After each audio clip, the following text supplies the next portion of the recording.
To do is start to set the mandibular anterior teeth, and remember, for those I'm going to set them roughly approximately at the same level. The lateral incisal edge is not lower than the rest, but again, as you move toward the posterior, toward the canine, the cervical portion starts to angle a little bit towards the most posterior aspect of the denture. Removing the wax is very similar to the maxillary arch. Again, use a finger rest. Set one tooth at a time so you can use the rest of the arch, the wax occlusion rim, to tell you exactly where the position of that tooth should be. And again, make sure that your wax is nice and molten. If you don't soften the wax all the way through, you're going to get bubbles and air pockets. It's going to look like white dots in the wax. It doesn't look particularly good when you're doing the wax, trying to show the patient what it's going to look like. My wax is not quite soft enough close to the other central incisor, so I'm going to soften that wax there.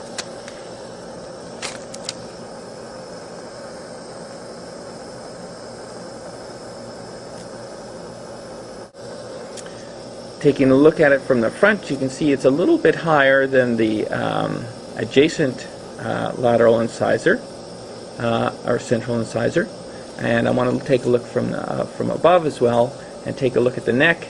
It also looks like, in this case perhaps, the neck of the tooth is out a little bit more buccal. So I need to set that in a little bit tighter. Sometimes you may have to grind the denture base.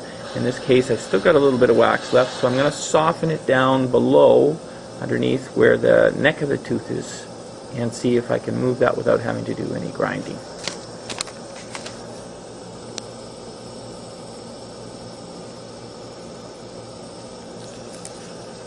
And I'll turn that back right side up, and again I'm going to be watching to try and make sure that I get those incisal edges so they're relatively straight up and down. I'll look from the occlusal surface to look at my angulation there. I'm going to put that back on my mandibular rim and just make sure if I'm getting my overjet correct. And that looks like maybe I'm starting to get a little bit too much, so what I'll do is I'll just tip that slightly forward to reduce that, and I'll move on to my lateral.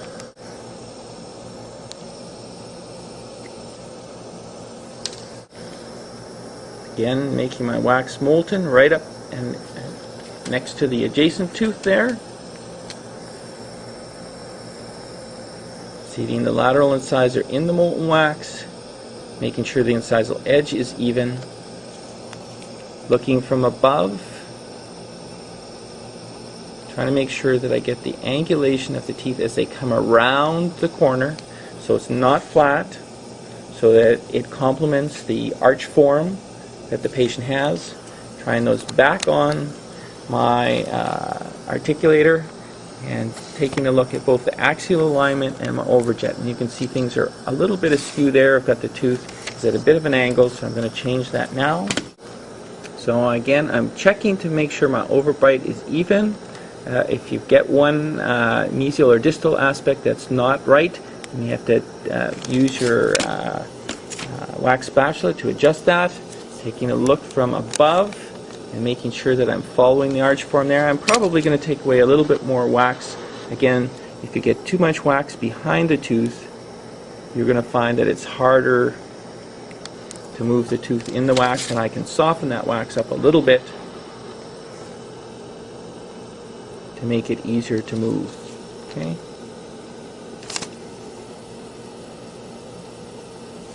Take a look at the prominence of the necks. Some of these you may find maybe a little bit more prominent. See, the ones that I've set here are a little more straight up and down, or a little bit more proclined. These necks are looking like they're growing into the arch. As we come around the arch, you may see that these necks are starting to show a little bit prominent there, and I may change those later.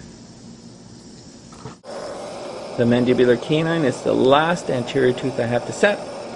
Take off the wax, and we're going to set it like the other.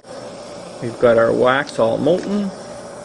Place our canine, and again tilting back a little towards the cervical portion. Want to make sure it's about the same level as the rest of the incisors. This is probably inclined a little bit too far, so I'm going to use my instrument here, my number 7 wax spatula, to make sure the neck is going in a little bit as I'm pushing that down. I'm going to look from above and see that I'm out a little bit wide for my circumference. I'm going to soften the wax around the tooth again. If I'm having difficulty getting it where I want, that's what I'll do. Watch that any wax here that's dripping doesn't drip underneath your record base and get in here on the intaglio surface of the denture. If it does, it's not going to seep back down properly on your cast. So again, softening up the wax and making sure that I get my canine right where I want it. Looking from above, neck should be a little bit more prominent. Looking from the side, should be able to see a little bit of that prominence there. Put that back on my articulator and make sure that we've got the proper arrangement, proper overjet, probably a little bit more there. I'm going to adjust that a little bit.